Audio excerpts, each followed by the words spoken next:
Hello everyone, welcome back to the Tent of Abraham. I'm Tamir Kreisman from Israel, and this is Parashat Vayetseh. He went out. Genesis 28:10 to 32:3. And this one is called Stairway to Heaven, Highway to Hell. So last week in our portion, we ended up with Jacob receiving the birthright according to the laws of God and man, and as a result his brother was lying in wait to kill him. And so his mother Rivka sent him away, thereby saving his life and the continuity of the seed of Abraham in the process. In other words, Rivka was personally responsible for saving the world. Now this entire portion right here is based on faith and on trust. And you can see it from the very first word and the name of the Parsha itself. This faith and trust is what's going to build the world, and I can't stress this enough. But times are changing right now. I know I'm not the only one who feels it. There's a shift in the force, if you will.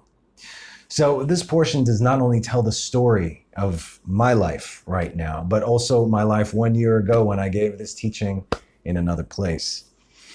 I had my Vayetseh, the walking away last year from a place that I felt was detrimental to my spiritual growth. Where if I would have stayed there, I would have compromised my morals, my ethics, and not to mention it was in direct violation of the very Torah that I'm teaching you today. So once all these things came to my attention, I got up and I left. And how ironic is it that all was actually illuminated to me in Rome itself, as in the city of. Yeah. Love these little nuances, no coincidences. So where does this incredible emunah and bitachon, faith and trust, come in right here in the beginning of our parsha?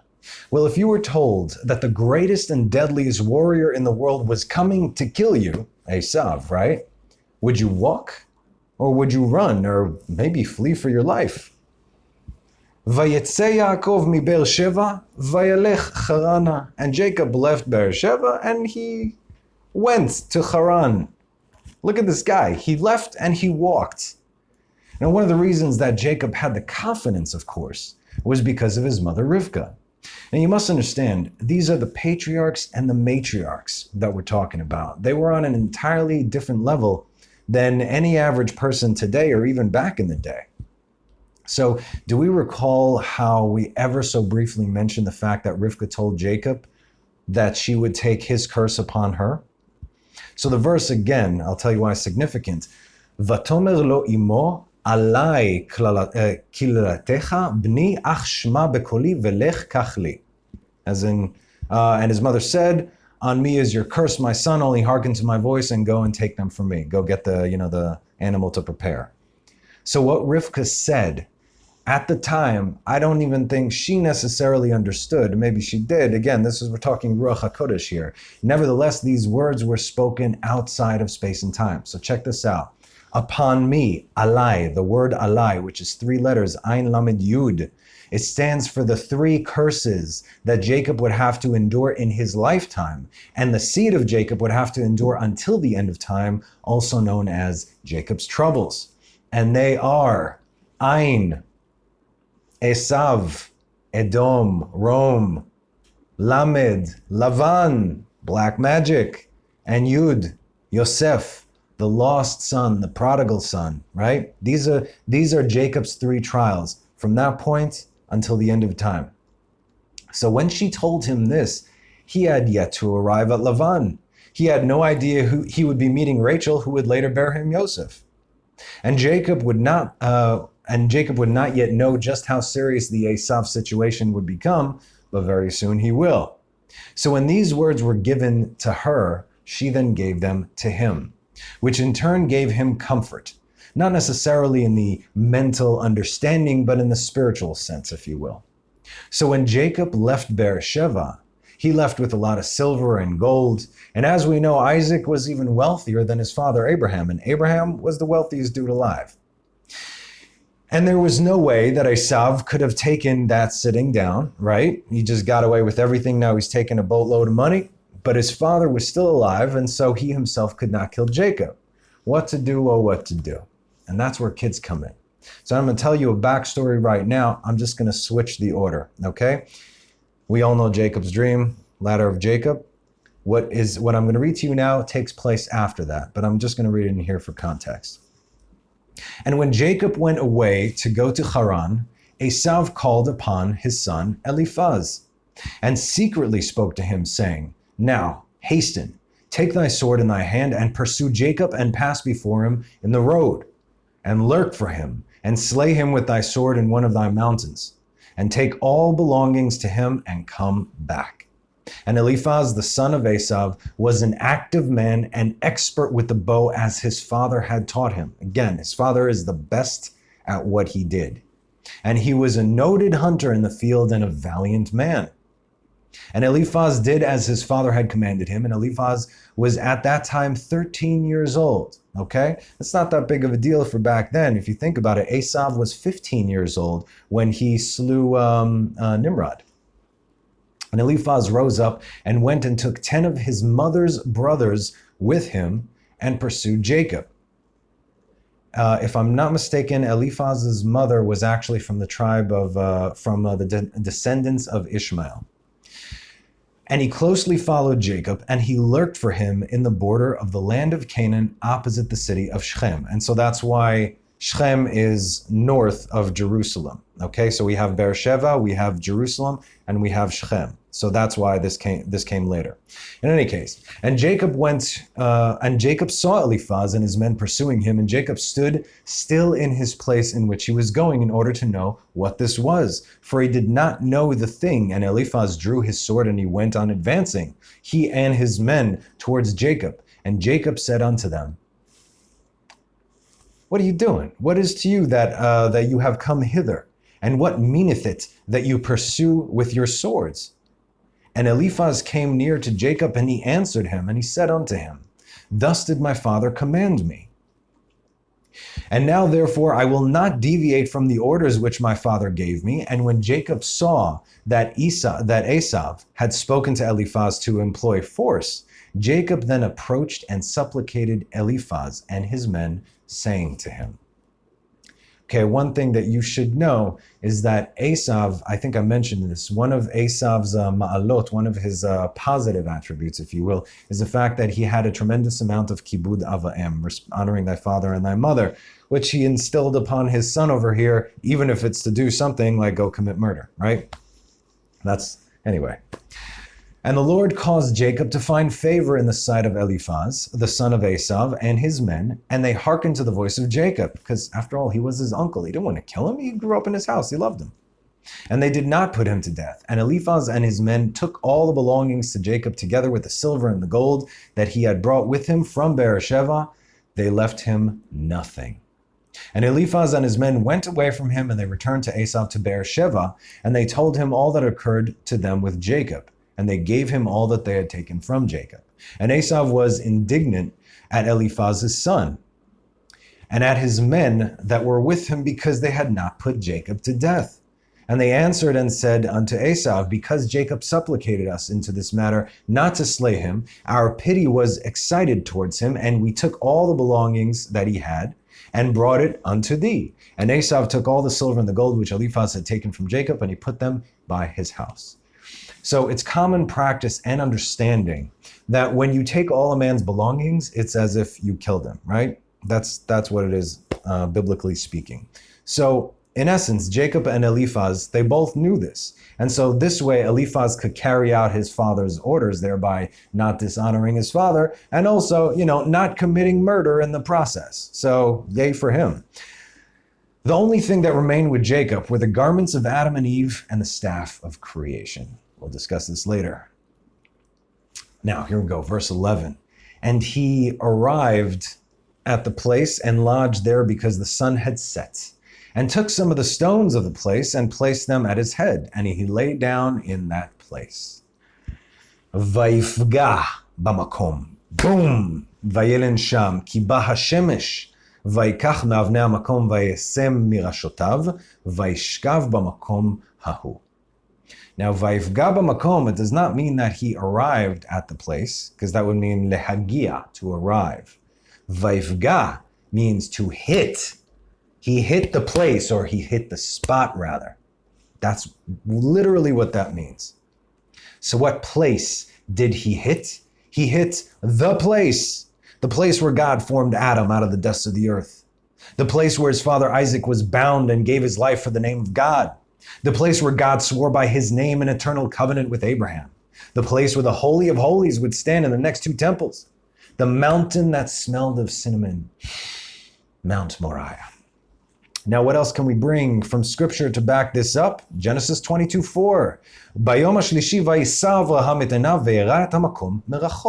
On the third day, Abraham lifted his eyes and he saw the place from afar. Makom. This is the same Makom.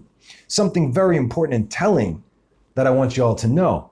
In the Talmud and in many extra biblical texts, God is referred to as Ha-Makom, as in the place, the spot. Now, although this may have come about 1,500 years later, after this story takes place, you're about to see just how on point this is. And he hit the spot and he dwelt there. And why, pray tell, does it say that he hit the place? Because the sun had suddenly set. Now, I've mentioned this in previous teachings, that this is one of several times that God had actually changed the times of day and nature itself, thereby creating a space within time while not affecting the rest of the world. This within itself is a tzimtzum, a restriction, constriction, which is how existence came to be.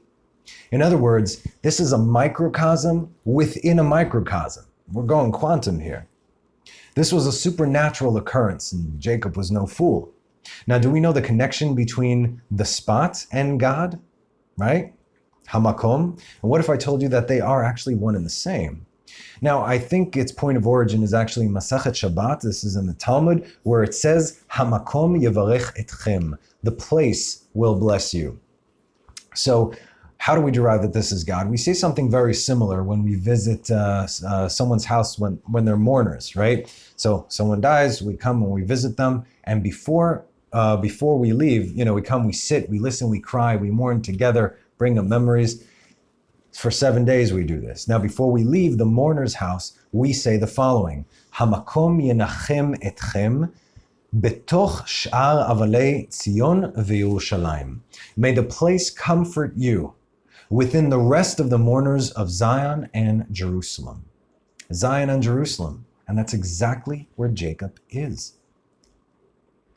Another example, the Ten Commandments, as the Torah and mitzvot are split between Ben Adam Lamakom, between man and God, love the Lord your God, and between Ben Adam Lachavero, between man and his fellow man, love your neighbor. Now, all the commandments of the Torah are derived from these two. These are the points of origin. Therefore, all the tiny little things along the way, they're all part of it. So when it says Vayifga b'makom, and he hit the place, maybe it was actually the place that hit him. And we will see that it actually was. So let's read this verse again and count how many times it says place or b'makom. Vayifga b'makom, vayelen sham ki ba hashemesh vayikach me'avnei hamakom, vayeseh merashotav vayishkav b'makom ahu. Coincidence? 3? I think not. How many temples are there? 2 + 1. Think about it. And what were some of the stones of this place that he took? It says he took some of the stones of the place. Our sages say that he removed precisely 12 stones from the same altar that Abraham and Isaac built. And that's what he placed under his head. Verse 12. Vayachalom, vehine sulam mutzav arza verosho megia hashamayma vehine malachei Elohim olim veyodim bo. And he dreamed, and behold, a ladder set up on the ground, and its top reached the heaven. And behold, angels of God were ascending and descending upon it. Now, are we ready for this? We're going into Jacob's dream. It's going to be long, it's going to be grueling, but it's going to be fascinating. You need patience and you need the will. So I have 2 questions for you. 1, where was Jacob physically? And 2, what did Jacob see? Okay. Brace yourselves. The answer will definitely confuse you. However, if you stay with me, you will gain understanding. So again, last time. You ready for this? Here we go. Jacob was in Be'er Sheva. how can that be that he was in Beersheba when the place is definitely Mount Moriah? He actually physically took the stones of the place. What, have you not heard that Einstein was right all along? Yeah, because he was. That one object can be in two places at the same time. Was he dreaming? Did he have a vision? Was he even sleeping? It says different things. The sages say, Vayachalom, he had a dream. Now, this dream was not of the same order of ordinary dreams people have. However, at the same time, it was not a true prophetic vision either. This is why the Torah wrote at the end, Vayaketz Yaakov mishnato vehine chalom. And Yaakov awoke from his sleep, and here it had been a dream. A true prophetic vision would be described by the Torah not as shena, sleep, but either as b'mar'eh elav etvada or b'chalom adaber bo, as we know from Numbers 12:7. In other words, b'mar'eh elav etvada, in the visions I will make known to him, or in the dream I will speak to him.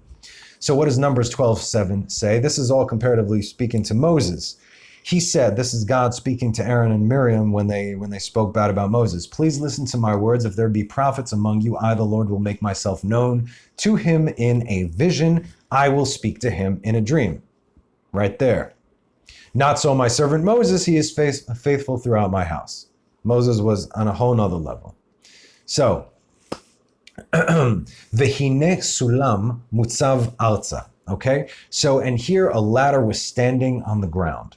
According to the plain meaning of the text, Jacob observed that the feet of the ladder stood in Beersheba, where he was lying. This is the meaning of the words mutzav arza, whereas the meaning of the words its head reached the heavenwards refers to where? Where the temple would be, on Mount Moriah. Now this is the gateway from which the angels ascend to heaven or descend to earth. Wherever the angels are all around the world, that's the only place that they come in and go out of. When God appeared to be standing on top of the ladder, Yaakov realized that the site that he was lying on was the gateway to heaven, and that it was an appropriate place for prayer. The Holy Temple is the house of God. Yaakov realized that the Holy Temple was of crucial importance in channeling communication from man to God and vice versa. So now here's the question again. So wait, how could he be lying on Mount Moriah, but then he was in Beersheba? What's going on here? Rashi quotes Bereshit Rabbah 68, where Rabbi Elazar, in the name of Rabbi Yossi ben Zimra, describes the bottom of the ladder as standing at Beersheba. The angle being such at the top was vertically above Mount Moriah, which means it's sort of, if this is Beersheba and this is Mount Moriah, the ladder would go up like this, it would fold, and then it would go directly up there. So it wasn't a straight line, you understand? It sort of went up, it went there, like almost like a wave, and then it shot straight up over the mountain directly into the heavens. When the Midrash spoke about the shipua, the angle of the elevation, it means that its peak, the ladder, was about Mount Moriah. That's what I just said. In other words, the point at which it appeared to reach heaven was directly above where the Holy Temple would stand in the future. Okay? Okay. So wait, there's more. There's a lot more. A midrashic approach sees the dream as a magnification of the revelation at Mount Sinai in the future. The word sulam, ladder, is equated to Sinai, as in Mount Sinai. The numerical value of the letters Samech Lamed Mem and Samech Yud Nun Yud are both 130. So he saw that. The words Mutzav Arza are a reference to the Jewish people who would stand at the bottom of the mountain. Who are the Jewish people? Bnei Yaakov, Bnei Israel. Here we go. And Israel is at the foot of the mountain, quite literally and spiritually speaking.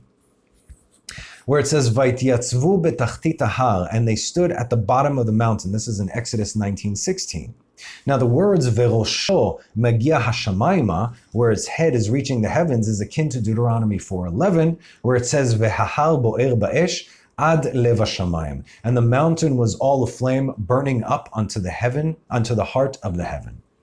Now get this. This is cool. The words Umalachei Elohim, the angels of the Lord, are a reference to Moses and Aaron, who acted as God's messengers. Moses ascending and descending the mountain, seeing that Moses was also reported descending in Exodus 19:14. This symbolizes both emotions ascribed to the angels in this dream. You have to understand, malach, the translation of malach is messenger. That's really all it means, messenger of God. But then, was Moses also not a messenger of God? Think about it. Are you also not a messenger of God? Technically speaking, we are all messengers of God. Difference is they might be called Bnei Elohim, the sons of God. When God addressed Yaakov, saying, Ani Adonai Elohei Avraham Avicha, I am the Lord your God, the God of Abraham your father, this was equivalent to God saying to the Jewish people at Sinai, Ani Adonai Elohecha, I am the Lord your God, and so on. Now, as we know, Abraham was shown during the covenants of the pieces, the 4 exiles that were to take place after his descendants would return to the land of Israel. We discussed the 4 words. Isaac saw them when he was upon the altar.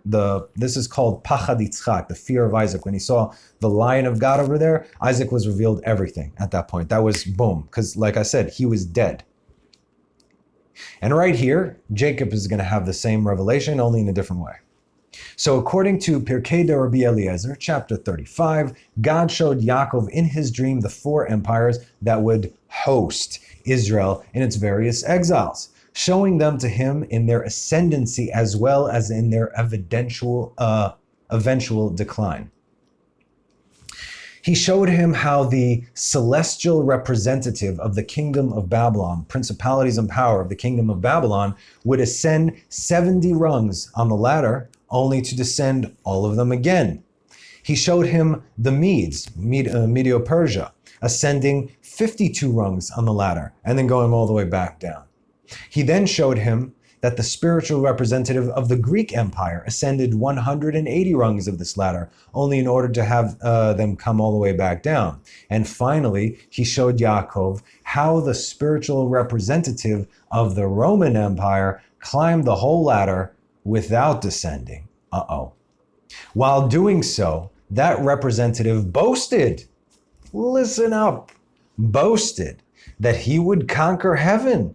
Whereas Yaakov quoted Isaiah 14:14, where the descendant of the Roman Empire is predicted also by the words, Ach el Sheol tored, but you will be taken down to Sheol. Let's read Isaiah 14 for context. We're going to go from verses 9 to 15. If you know where I'm going, then get excited. Sheol mitachat ragzalach. Sheol, Gehenom, okay? From beneath quaked for you. Toward your arrival, it aroused for you the giants, all the chiefs of the earth. It caused all the kings of the nations to rise from their thrones. All of them shall speak up and say to you, have you too become weak like us? Have you become like us? Your pride has been lowered into Sheol. The stirring of your psalteries, maggots are spread under you, and worms cover you. How have you fallen from heaven, the morning star? You have been cut down to earth, you who cast lots on nations. And you said to yourself, to the heavens I will ascend. Above God's stars will I raise my throne, and I will sit on the mount of the assembly in the farthest end of the north. I will ascend above the heights of the clouds. I will liken myself to the Most High, but into the netherworld shall you be brought down to the bottom of the pit. Who's he talking about here? Who is the angel of Esau? Rome, Edom, Christianity. It's Satan himself. What does it say in Obadiah? Verse 1, the vision of Obadiah. So said the Lord God concerning Edom. We have heard tidings from the Lord, and a messenger has been sent among the nations. Arise and let us rise up against them in war. Behold, I have made you small among the nations. You are very despised. The wickedness of your heart enticed you, who dwell in the clefts of the rock. Who dwells in the clefts of the rock? Who was in the cleft of the rock? It was Moses. Whose habitation is high, who says to himself, who will bring me down to earth? If you go up high like an eagle, listen to this language. אם תגביה כנשר, ואם בין כוכבים שים קנך, משם הורידך נאום אדוני. If you go up on high like an eagle, and if you place your nest among the stars, from there I will bring you down, says the Lord. What was the symbol of Rome, if not the eagle? What was the symbol of Nazi Germany, if not the eagle? And what is the symbol of the United States of America today? The representative of the Western world, of Edom, if not the eagle.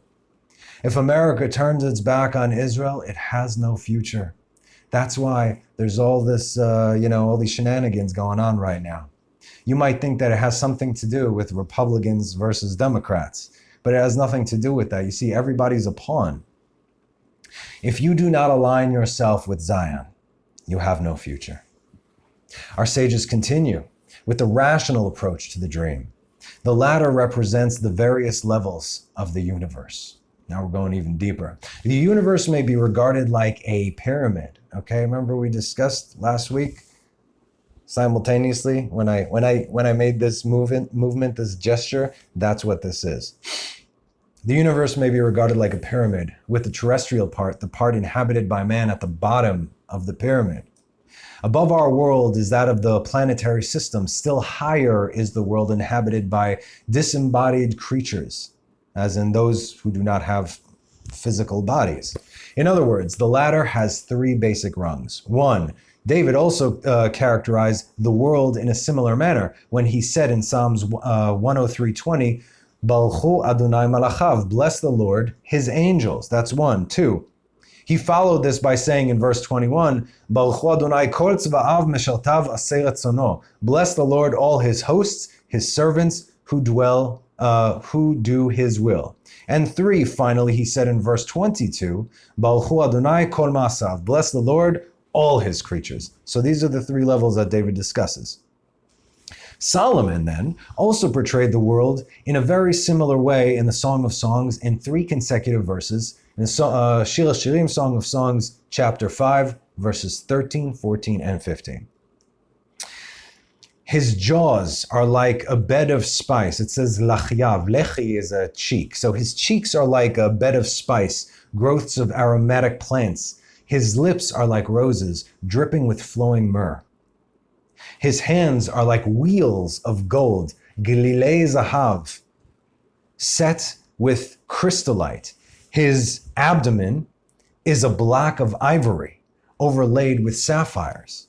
His legs are as pillars of marble, founded upon sockets of fine gold. His appearances is like the Lebanon, chosen as the cedars. So Lebanon, we know it's always a alluding to the Laban, the true Laban, not the Laban, of the Garden of Eden, the white, the cleanliness, the purity, if you will. So Solomon is describing different parts of the universe and its functions. He uses the jaws or the cheeks, hands, and thighs to describe these three levels of the universe. Now, in those verses, the spiritual concept of the Jewish people, known in Talmudic parlance as Knesset Israel, praises the Lord and his creation. The lechi, the cheeks, they represent the world of the angels who tell the prophets what they should prophesy. The word siftotav, his lips, are a reference to the prophets who relate what they have been told by the angels, the source of their information. The word notafot, which means is dripping, is the actual prophetic message. This is what is going on in the heavens when someone receives a prophecy, okay? In case you were wondering. Now the word is derived from ve'ataf el darom. Let your words flow southward. Southward from where? From there. Solomon also compares prophecy to myrrh, mol, as the soul derives similar pleasure from prophecy as it does from the spice by that name. Frankincense, myrrh, gold, right? What are these? His hand is a reference to the planetary system. The word glilim being essentially the same as galgalim, orbiting planets, but also the galgalim as in the chariots underneath the throne of God. Now they are compared to the hands, as all of man's activities are influenced by these orbiting stars and planets. They cause us to do things. Maybe. Depends who you are. In fact, everything that goes on in our terrestrial world depends on these planets. The words filled with beryl is a reference to the stars which form the satellites of many of these planets. Now the word Tarshish, Tarshish, whatever, represents something more precious than even gold. Whereas the planets themselves are in outer space, the stars are perceived of filling some of the void between Earth and the planets. The words Me'ain Eshet Shin are a reference to the 12 horoscopes. This is why Solomon mentioned Me'ulefet Sapirim, adorned with sapphires, his abdomen, i.e. with 12 sapphires, no less. Why? 12 tribes. Now the words Shokav are a reference to our terrestrial world, the bottom rung of this material. This is already, we're getting into the legs. So we're talking about the material existence. Just as the legs of a human being are the lower part of their body, so the part of the universe we live in is the low end of the entire universe. In other words, we got a climb to do, right? You would think that you can't go any lower, but you actually can't. So we're just above the bottom part. The lower part is, we don't want to go there. The word shokav applies to the two elements, fire and wind, whereas the word Adonai Paz are reference to the other two elements, water and earth. The entire universe is portrayed as if it were a ladder. So what Yaakov is seeing here is something profound. God just showed him the beginning and the end and the order of all things. At this moment, Jacob receives a download of the making of creation. He sees the code behind the program, the strings behind the tapestry. He sees the recipe to all things. And once he gets an understanding of how everything works, and behold, the Lord was standing over him, and he said, I am the Lord, the God of Abraham your father, and the God of Isaac. The land upon which you are lying, to you I will give it, and to your seed. Vehine Adonai nitzav alav. And behold, the Lord was standing over him. Standing means la'amod. We discussed this in previous, Parashat Nitzavim, right? They weren't standing. Nitzav is something, it's like, it's not something that's really movable. Let's put it like that. It's a military term. Tzach li'yatzev, like you must arrive. It's a statement of presence, of authority. Vehine Adonai nitzav alav. He is on top of him directly. So this has a dual meaning. God not only stood atop the ladder, but he stood atop Jacob as well. So what God was showing Jacob right here, and what he is showing us, hopefully we can learn from this, is that not only is he on top of all creation, governing everything, every single thing, but that he is the ladder itself, because he is everything. We are shown just how to get up there, and it all starts with the first step on the bottom. You can't skip a single step. It's impossible. It goes against the very forces that this universe are governed by. You can't. It's an impossibility. If you try and skip a step, you're going to fall down. The land upon which you are lying, to you I will give, and to your seed. Abraham's seed was different from Isaac and Jacob's seed. Don't forget that. Abraham's seed is what would eventually spread the ways of the Lord throughout the world, while Isaac's seed would be responsible for uniting the two. And Jacob's seed was very focused and very, very specific. The seed of Abraham and Isaac would be incomplete without the seed of Jacob becoming the house of Israel, because only the house of Israel can receive the Torah. And in the end of days, only the house of Israel will be the way to the Torah, right? The seed of Abraham, once they see who teaches the Torah, they will be called, their neshamot, the souls of all these people, they will be called to come into the house of Israel. As we know, the Torah is not just mental knowledge, as there are plenty of biblical, scholars and doctors and experts out there who know all the Torah inside out, yet they don't get it. Because if they did, they would remember that you should not only be a hearer of the word, but a doer as well, right? So how come no one gets this? Because there's a spiritual dampening. The only people that can teach Torah are the people who actually live Torah. And the only people who live Torah and the people who are the people that the Torah was given to.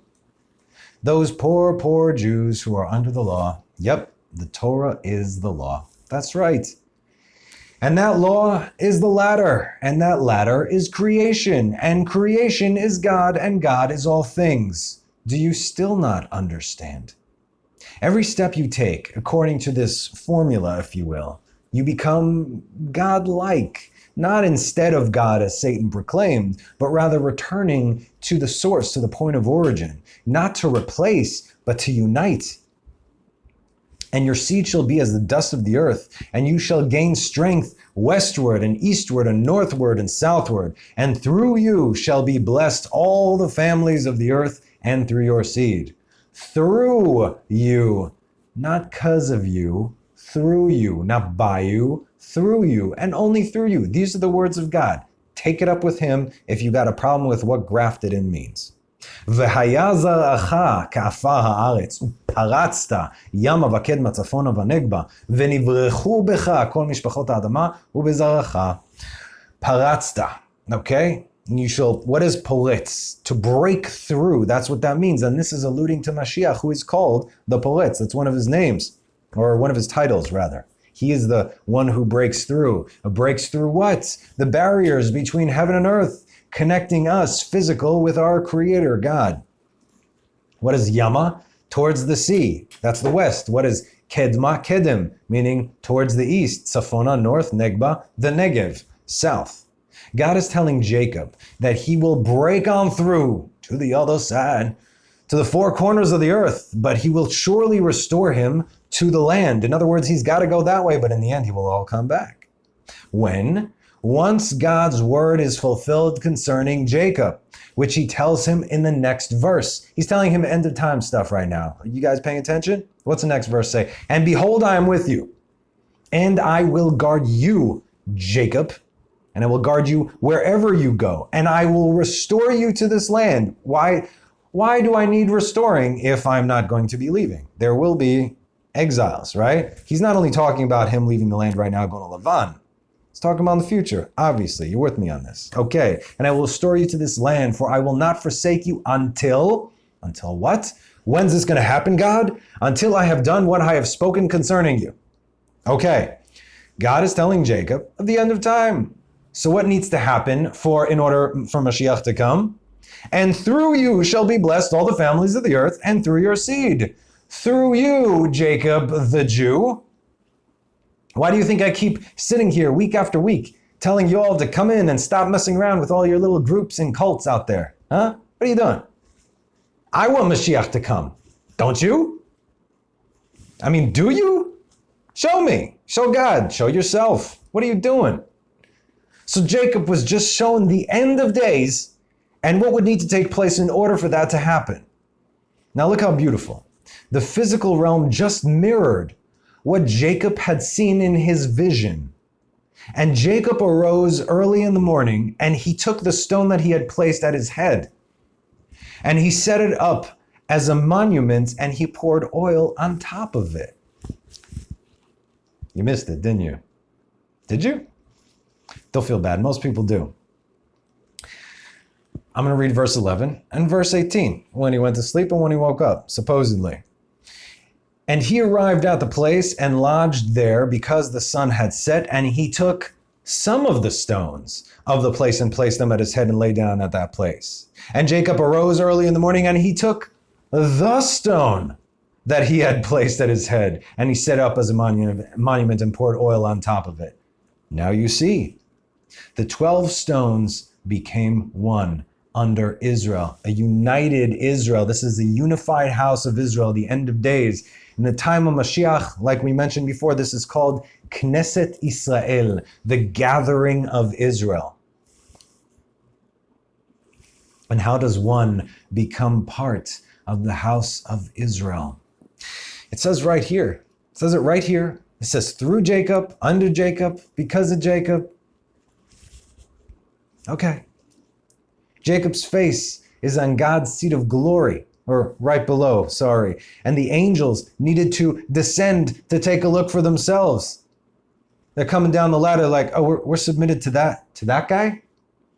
And his descendants? Okay, just checking, no problem. Oh, and by the way, in Parashat Vayetseh, we discussed Michael and Gabriel. They were grounded for 138 years because of their transgression in Sodom and Gomorrah, where they said that we are destroying and God will destroy. They should have said God is the one that is destroying. So he grounded them for 138 years. This is where they go back up. So part of the angels, part of the the entourage, that was them going back up. So once Jacob saw what he did, which is in essence, it was his manifestation. Again, it starts from here and it forms up there. But since there is no space and time, that could have been there already. See what I'm saying? There's no contradiction. So that's when they were able to return.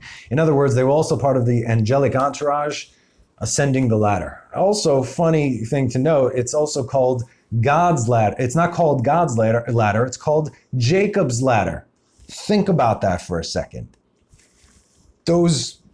Outside of space and time, the miracle that whatever it is that we can't fully comprehend, only have bits and pieces and ideas, is called Jacob's ladder, not God's ladder. Okay, just think about that. Anyway, so was it all a dream, or did something really take place over here? How could he be in two places at once? Quantum mechanics, it shows that one electron could be in two places at the same time, as well as two different ones occupying the same space at the same time. Jacob was all sorts of tapped into that stuff. Now, I believe this also ties to what our sages say. Our sages say that Jacob was one of the few people in the Torah who experienced kfitzat haderech, literally translates to skipping over the way. Kfitza is to likfotz, derech is the way. He skipped over the way, or, like a beam me up, Scotty type of thing. Or teleportation, only not exactly. Speed up, if you will. Three individuals experienced this in the Torah. The first one, I could count, I promise. The first one, but like until this many. After that, I'm in trouble. Eliezer, the servant of Abraham, when he went to find a wife for Isaac. See, when you're on a mission like that, you do not delay, and everything happens at the right time. If he would have gotten there 1 second too late, maybe he would have missed Rivka, right? 2, Jacob, the son of Isaac, right here on his way from Beersheba to Haran. And, on his way from Jerusalem to Haran. And 3, Avishai ben Zeruiah, he was the nephew of King David. So although it's not mentioned, Jacob may have laid his head in Beersheba, but arose on Mount Moriah, on the Holy of Holies, with the 12 stones that he placed beneath his head, becoming one, when God shortened the time of day specifically for him. Who's reading between the lines here? Jacob then anoints the stone with the oil that came down from heaven. He didn't have oil on him. And this stone was the foundation of the temple. This spot is the gateway to heaven. All the prayers from all the world travel through sound waves and photonic energy, and they all gather above Jerusalem. You ever see Ghostbusters, right? The first one, the only good one, really, maybe the second one, but yeah. Anyway, so above whatever tower that was, you see all those spirits of the ghosts and everything. I'm picturing something like that, and that's happening currently right now over Jerusalem. Oh, if we could only get a visual of that, that would be amazing and terrifying. So it's just like microwaves. We discussed this, that they emanate from the fingers of the priests. When the priests bless the people, they have to move around like this because that's where the blessings actually literally come out of. So they have to aim. So all of our prayers cause this immense energy which gathers on Temple Mount, and from that point ascends directly to the seat of glory. Could you imagine if the mosque was not sitting over there? Just could you imagine? Do you see what's actually causing Messiah not to come? Why is the world not up in arms with this stuff? But anyway, this is all part of the plan because the world's not ready. That's why. Otherwise, that place would be dust. You want more end times? Read the next verse. What else do we know is supposed to take place in the end times? The resurrection of the dead, right? And he named the place Beit El, the house of God. But Luz was originally the name of the city. Now, do we recall that we discussed the indestructible bone in our spine, that from it all Israel will be resurrected. He called this place the house of God because it was. See what I'm saying? Now keep in mind, there are 3 places in the Torah that are called Beit El. Temple Mount is one of them. And even today in Israel, 20 minutes away from Jerusalem, there's a town called Beit El. I got a friend from there. And now, my dear friends, what is about to happen is something absolutely amazing. God just showed Jacob the stairway and gateway to heaven, which is done through prayer. We're going to get into that. Now, I've been asked this question many, many times. If God's will will always prevail, then what is the purpose of prayer? Now, I always knew this, but because of these verses here, it just tied a knot for me. Okay, so let's say last week we see when Rivka prayed, she came to Isaac and she said, "Listen, your mother was barren too. Go pray." And he said, "Hey, God promised me kids. You got the problem." She had to push him. Yet if he did not pray, she would not conceive. So even though God promised him, you have to pray in order to make that happen. So just like all things, it's not necessarily what we do, but it's how we do. And so God showed Jacob, this is not only the prayer, but rather how one prays. The overwhelming majority misunderstands this process, okay, on any side. But once again, here's a point of origin, and it's so simple. I've given this example before about God's will being like a pillar of fire, okay? From the earth all the way up to the heavens. I forgot which Parshat it was. But in any case, if this is the will of God does not bend. It's his will. This is the end from the beginning, right? This is how it is. And it never changes. It's solid. Everything is written down. It always has been, right? From creation. So when you pray to God and he answers your prayers, it's not because he bends his will to your request if it opposes his. Otherwise, that's not going to happen. But rather only because you align yourself with his will and are praying for that which is his way. Simply put, in those moments of prayer, you and the Father are one. Yes. When God answers your prayers, it's because you are the one who is letting your will go and bending to his will. Does it make sense that God's will would bend to yours? No. If God does not want to do something, he's not going to do it. So the pillar of fire, and you have the tiny little sparks, and they represent all the people, billions of people all around the earth. And let's say that one person is praying against another person. Is God going to answer this one and not this one? Well, let's say they are of the same merit. Let's say they're 2 tzaddikim, even though that can't be possible. Okay? Jacob is going to show us exactly how to pray right now. And this is the tefillah of a tzaddik. But first, I want to touch on Amos 3:7. For the Lord God does nothing unless he reveals his secrets to his servants, the prophets. Okay, so this is first of all how we know. You want to hear from God? You want God to reveal to you things? That means you have to be a prophet. You want to be a prophet? That means you have to be a servant, his servants, the prophets. And to be a servant, by definition, means that you have to let the will and desire of yourself go for the sake of fulfilling the will of your master. My only will is what you want. And therefore, if we are true servants of God, meaning that we live our lives according to his commandments, according to the Torah, whatever we pray by default will perfectly be aligned with the will of the master of the universe. Thereby our prayers will be answered always. See that? Case in point, verse 20, and Jacob uttered a vow, saying, if God will be with me, and he will guard me on this way, upon which I am going, and he will give me bread to eat and a garment to wear. Pretty basic. And if I return in peace to my father's house, and the Lord will be my God, then this stone which I have placed as a monument shall be a house of God, and everything that you give me I will surely tithe to you. Now, God very clearly told Jacob that he would care for him and never leave him. God just said right before this. And he did him one better. He showed him all the things and how everything would end. then why did Jacob pray for what God just promised him? Do you see that? Was Jacob not a righteous man? Oh, yes, he was. Where's his face? Right up there. Because he knew God. And he knew that through prayer, he becomes one with the Creator. And furthermore, a true prayer of a righteous man is for the basic minimal things such as food, shelter, clothing, what Jacob asked for right now, all of which each and every one of us out there must know that God gives us his word to all these things to take care of. And when you do that with humility for the sake of heaven, abundance will be poured out upon you beyond your wildest dreams. You think it's a coincidence that David speaks on tithing here? Malachi 3:10. I'm sorry, that Jacob speaks about tithing here. Malachi 3:10.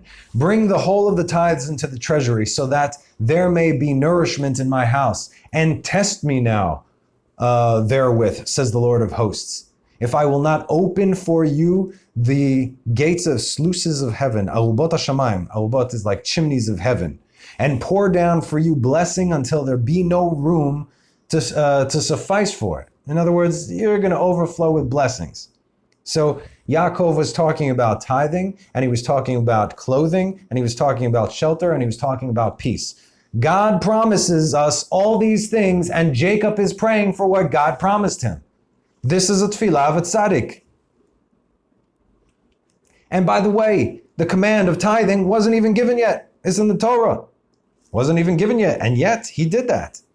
But Jacob received the code that was given to Abraham, who also tithed. How about Solomon's prayer? That's a perfect example. 1 Kings 3, verse 7. And now, O Lord, my God, you have made your servant king instead of my father David, and I am but a little child. I do not know how to go or come. And your servant is in the midst of your people, which you have chosen, a great people that cannot be numbered nor counted for multitude. Give therefore your servant an understanding heart. Why? To judge your people, that I may discern between good and bad.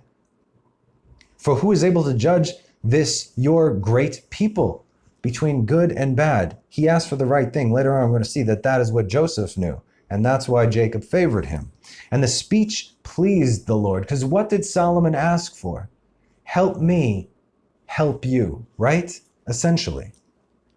And God said to him, because you have asked this thing, and have not asked for yourself for a long life, neither have you asked for riches for yourself, nor have you asked for the life of your enemies, but have asked for yourself understanding to discern judgment. In other words, to follow in the statutes of the Torah.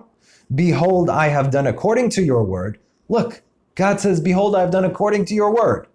Behold, I have given you a wise and understanding heart, so that there will be none like before you, nor after you shall arise any like you. And I have also given you that which you have not asked, both riches and honor, so that there shall not be any among the kings like you all your days. Now, behold, I have done according to your word? Sure, for the layman, for those who do not have eyes, ears, or a heart to understand. When in fact, it was you, Solomon, who has done according to my word. And because you did according to my word, thereby perfectly aligning yourself with my will, behold, I give you everything. And Abraham was old, advanced in days, and the Lord had blessed Abraham with everything. Who is rich? He who rejoices in his portion. Because he who rejoices in his portion knows full well that it was given to him directly by God. Love that. Chapter 29, verse 1. Now Jacob lifted his eyes and went to the land of the people of the east. Vaysa Yaakov raglav. Now Jacob lifted, I said eyes, excuse me. He lifted his feet. The English. Vaysa Yaakov raglav vayelech arza bnei kedem. Vaysa, right? He lifted. Why or how were his feet lifted? Right here, you have your kfitzat haderech, the leap forward. How perfectly appropriate. At this point, Jacob went from being a Jedi Knight to a Jedi Master. And he looked, and behold, a well in the field, and behold, 3 flocks of sheep lying beside it, because from that well they would water the flocks, and a huge rock was upon the mouth of the well. Whew, these are more prophetic things. I can't even. Okay, but I'm gonna anyway. What do the 3 flocks represent? What do they stand for? Kohen, Levi, Israel, gathered around what? The well. What does the well hold? Water. What does water stand for? Torah. And who was the only one who seemed to effortlessly remove this gigantic rock from the well? But Jacob. Was he super strong? The best way I can describe it at this point will be like Neo from the Matrix. He saw the code, he understood the code, he was one with the code, and thereby he was able to bend it to his will while all those around him were still asleep. There is no spoon, baby. Every day all the shepherds of that area would gather to the well to water their flocks.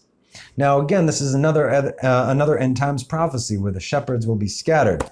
We see all the sheep, the people, are without water, Torah. The shepherds, the leaders, are nowhere to be found. Jacob, the house of Jacob, the Jews, are given the strength and permission to move the rock, the chief cornerstone, which was strategically placed in order to safeguard the water, the Torah, from just anyone.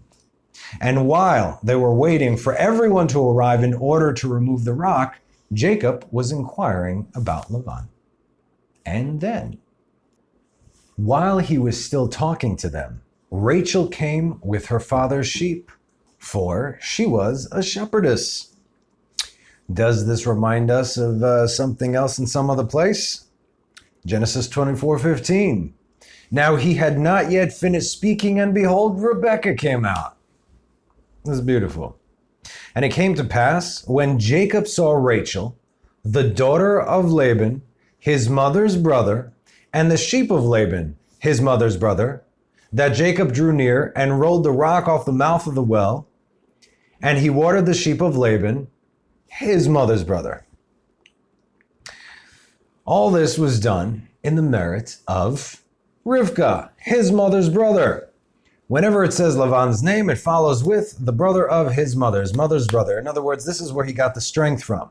This is why it says. But now, let's get into the man Jacob's head, okay? This poor boy, who was a 77-year-old man, yeah, he's a Grandpa Jacob. Well, not Grandpa yet, but still. He was 77 years old. At this point in time, he grew up in a house divided, primarily raised by his mother, not being seen by his father, hated by his brother, and pursued by his nephew. He was robbed of every physical possession. He was not married. He was all alone. And then, behold, Rachel. Beautiful, beautiful Rachel. Did he know that it was her? I mean, they were introduced, but Jacob saw beyond. It just wasn't her appearance. But he cries out, he weeps, and he tells her everything. She's the first friendly face that he's seen since he left home, his family, since he was robbed, and he pours his heart out. One of the reasons it says that he cried is because he had nothing to give. That's why Laban was like, oh, he heard that his nephew's coming from the wealthy Yitzchak down there. Sure, bring him in. You're my son and all that stuff. But then he had nothing. He's like, fine, whatever. And Jacob loved Rachel, and he said, I will work for you 7 years for Rachel, your younger daughter. He's talking to Laban. As in, your younger daughter, that one, because he was getting an idea of who Laban was. So he made Laban, who is the perfect example of a wolf in sheep's clothing, an offer. Laban in Hebrew means white, as in pure. But the Torah says that he was anything but. It's like, calling the big guy from Robin Hood Little John, because it's like an ironic name, if you will. Like calling Goliath little fella.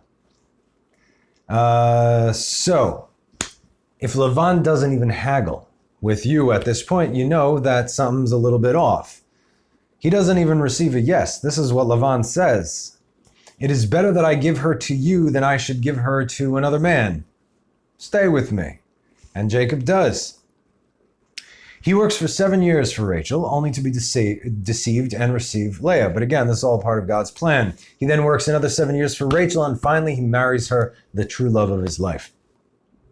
Now, in the flesh, we see a broken man, cleaving to an idea of the perfect woman. He didn't know her, right? He said, he saw her, he loved her. But he saw that she was exceptionally beautiful in every way. In other words, when it says that she was very, very beautiful, yafat toar ve'mar'eh, in other words, on the inside and the outside, she truly was an eshet chayil. So he loved her, though, because his spirit was calling to her, just like Rivka and Yitzchak. And the Lord saw that Leah was hated, so he opened her womb, but Rachel was barren. Okay, what does it mean that he was hated? Our sages say that Jacob loved Leah as well. He wouldn't marry somebody that he hated.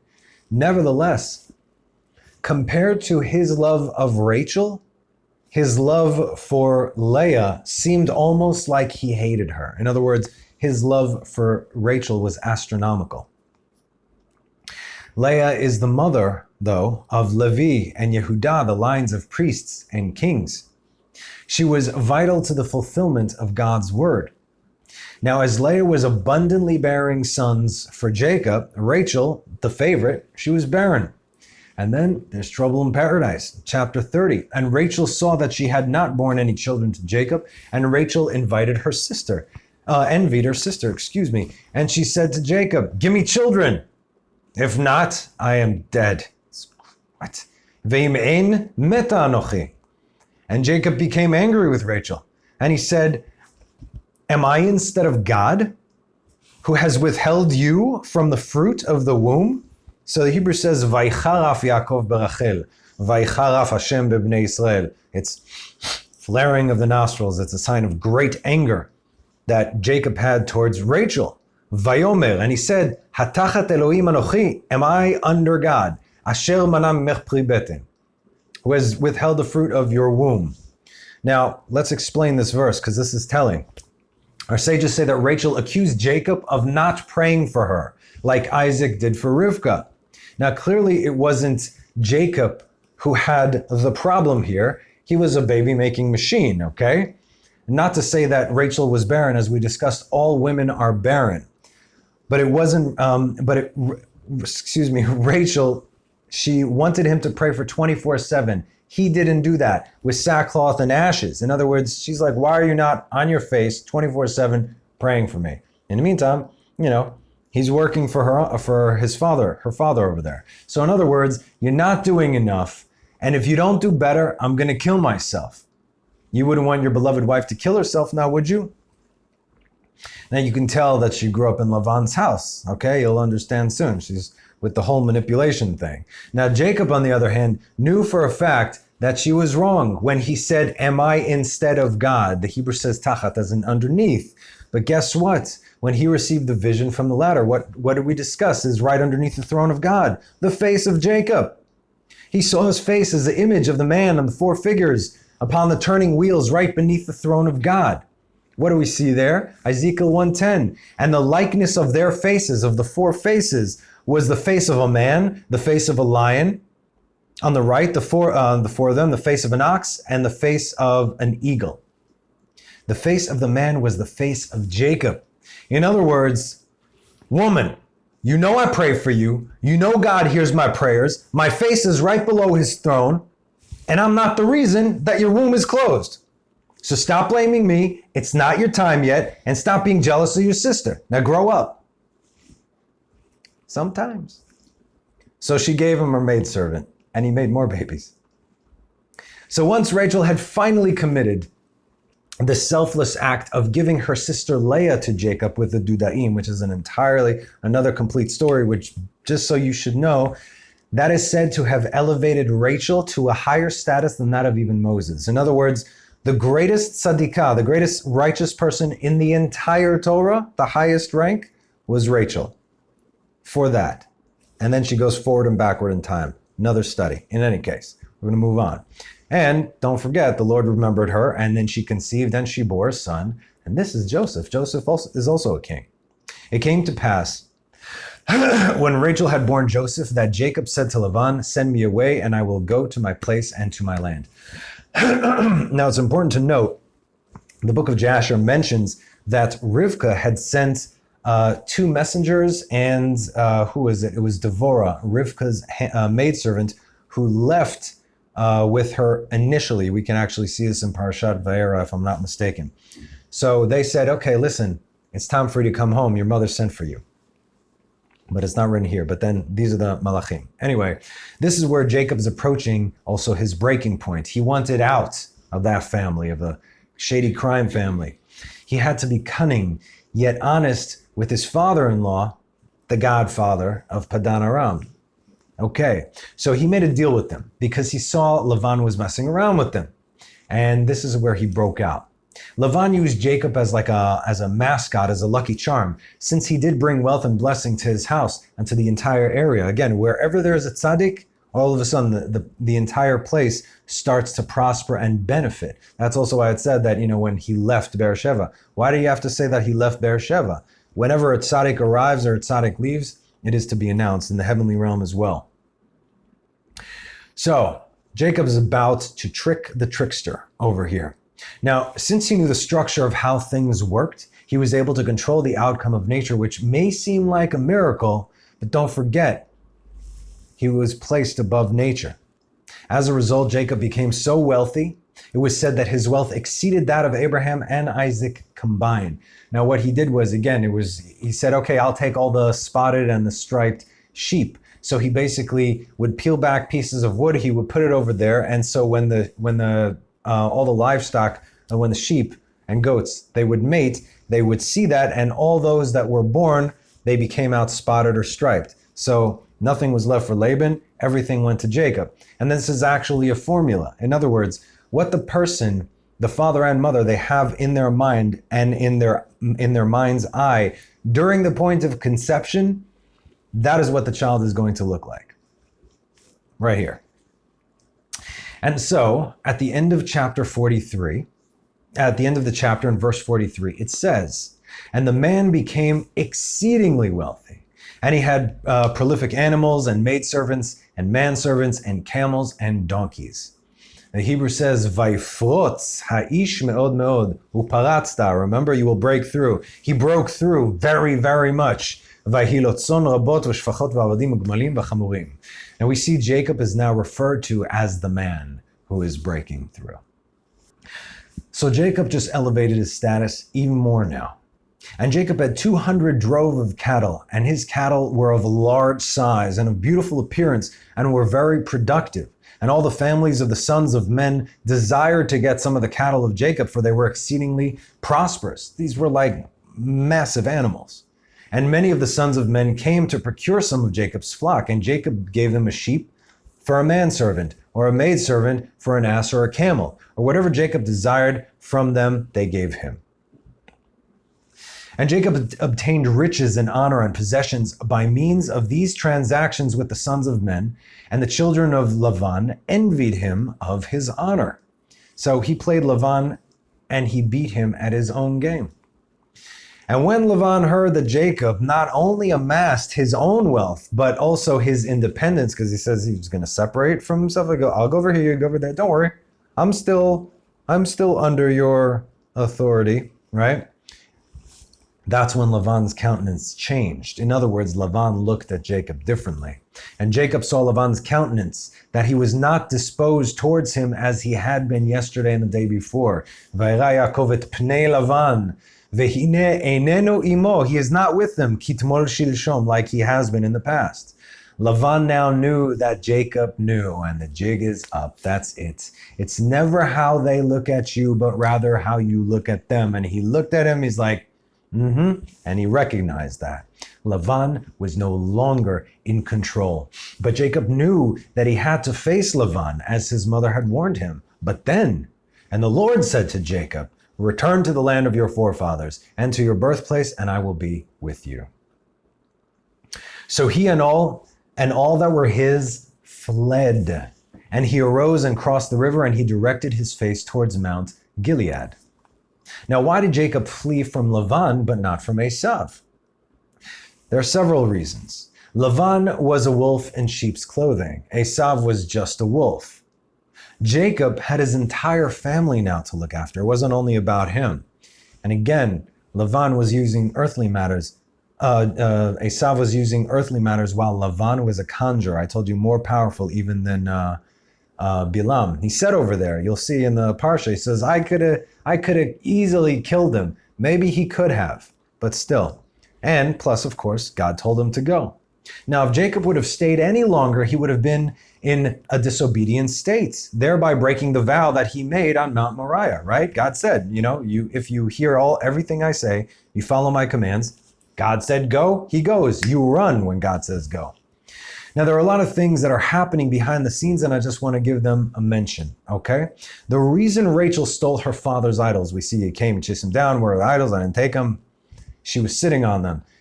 He said, get up. She's like, I got my period. Don't touch me. So that's apparently, sometimes it's an excuse, but only women can use it.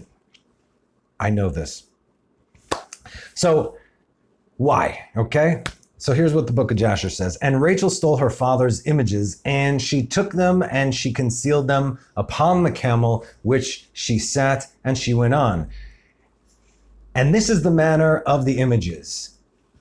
This is why she took them.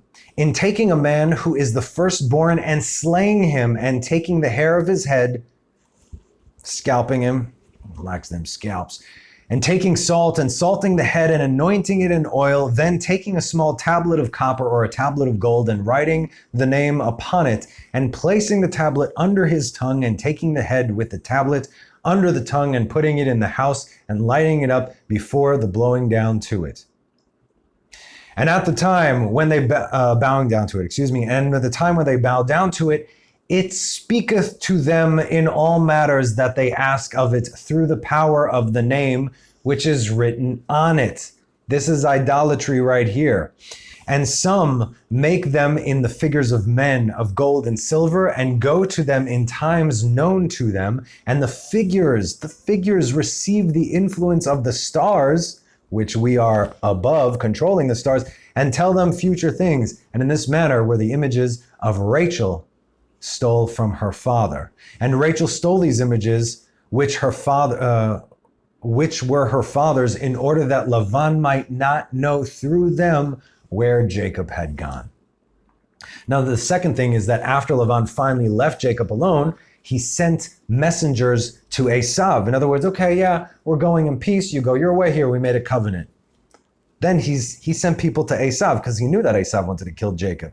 And Jacob and Laban offered sacrifice upon the mount, and they ate there by the heap, and they tarried in the mount all night. And Laban rose up early in the morning, and he wept. Cry me a river of tears. With his daughters, and he kissed them, and he returned unto his place. You think he loved his daughters? No, he did not. We'll see. And he then hastened and sent off his son Beor, who was 17 years old, with Abichorof, the son of Uz, the son of Nahor. And with them were 10 men. And they hastened and went and passed on the road before Jacob. They went around him, and they came by another road to the land of Seir. And they came unto Esau, and said unto him, Thus saith thy brother and relative, thy mother's brother Laban, the son of Bethuel, saying, Hast thou heard what Jacob thy brother has done unto me? Who first came to me naked and bare. And I went to meet him and brought him into my house with honor. And I made him great. And I gave him my 2 daughters for wives, and also 2 of my maids. And God blessed him on my account. Oh, and he increased abundantly and had sons, daughters, and maidservants. He has also an immense stock of flocks and herds, camels and asses, also silver and gold in abundance. And when he saw that his wealth increased, he left me while I went to shear my sheep, and he rose up and fled in secrecy. Oh, that conniving Jacob. And he lifted his wives and children upon camels, and he led away all his camels and property which he acquired in my land, and he lifted up his countenance to go to his father Isaac, to the land of Canaan. And he did not suffer me to kiss my daughters and their children. Poor you, Laban. And he led my daughters as captives, taken by the sword, and he also stole my gods, and he fled. And now I have left him in the mountain of the brook of Jabbok, him and all his belonging to him. He lacketh nothing. He's telling him now where to find him. If it be thy wish, go to him. Go then, and there you will find him, and thou canst do unto him as thy soul desireth. And Laban's messengers came and told Esau all these things. And Esau heard all the words of Laban's messengers, and his anger was greatly kindled against Jacob, and he remembered his hatred, and his anger burned within him. And Esau hastened and took his children and his servants and the souls of his household, being 60 men, and he went and assembled all the children of Seir and Horite, who he was governing over, and their people being 340 men, and took all this number of 400 men with drawn swords, and he went unto Jacob to smite him. So, do you think Laban cared anything about his daughters, his own flesh and blood? He did not. He only cared about himself. What does he got? Why did he do that? You see, this type of individual has a policy. If they cannot control you, they will try to kill you. Oh, and how I can personally relate to this story and to this Laban type figure in my life. And I saw the crookedness and the twisting and manipulating. And when God was ready, I got out. I had my Vayetseh. And yes, my Laban went and turned my brothers against me as well, telling them tales, playing the victim. I gave him everything. He was blessed because of me. He was nothing before me. You know how these stories go. Again, I say this because this timing is divine. These are miracles that are happening to me. I'd like to share them with you. And this exit would start me on this path. And here we are today in the tent of Abraham. Fortunately for Laban, that he would not cross Jacob again after that, not the other way around. Jacob saw him for who he was. So I say to you, wait for the call, be patient, and wait on the Lord. He will show you the true way, and he will show you the way out. And when he does, and he will, never hesitate, you move. And when evil pursues, and it will, you stop, you turn around, and you face it. You face your fears, you face your tormentors, you stand your ground. They cannot hurt you. Their existence is very limited to this world, and we were called to rise above and to be better than that. These types of people will never be able to comprehend what we can, because at the end of the day, there are no more than a mosquito buzzing in our ears. Yeah, that's really annoying. And what do we do with mosquitoes? They get squished. When you shine the light, the darkness has nowhere to go. So you'll be the light in your everyday life, in your everyday walk. Learn how Jacob handled himself with his wives, with his parents, his brothers, his uncle, and of course with God. Next week, we'll see how he handles his children. All of these are no more, 2 weeks. All those are no more than distractions, the kind designed to take us off course, the kind to try and divert our step from where we need to go. God sends bugs and whatnot in the form of people at us all the time, but they're no more than annoyances. And our bug spray is truth. It exonerates us and it kills them, which is why they will do everything in their power to hide the truth. King Solomon said in Proverbs 24, "So too, know wisdom for your soul. If you have found it, you will have a future, and your hope will not be cut off. Wicked man, do not lurk by the dwelling of a righteous man. Do not plunder his resting place, for a righteous man can fall 7 times and rise." You hear that? But the wicked shall stumble upon evil. Remember how we constantly discuss not to feel bad if you fall, when you fall, because you will, right? The righteous fall 7 times and arise. We all fall, even the righteous, especially the righteous. But what makes the righteous righteous is that they always get back up afterwards. So, my friends, may the God of Abraham, Isaac, and Jacob protect us and give us the discernment and the strength to stand in the face of adversity, to always do the right thing, and to always have the courage to make the hard choice no matter the earthly cost, because that's all it is. We're not dealing with this, we're dealing with that. So, you have to make a choice. Are you climbing the stairway to heaven, or are you cruising on the highway to hell? Stay tuned next week for a glimpse at the end of days and see what will transpire when the light and the dark collide. Thank you again, my friends, as always, for joining me. Have a wonderful rest of the week and have a Shabbat Shalom. Bye-bye.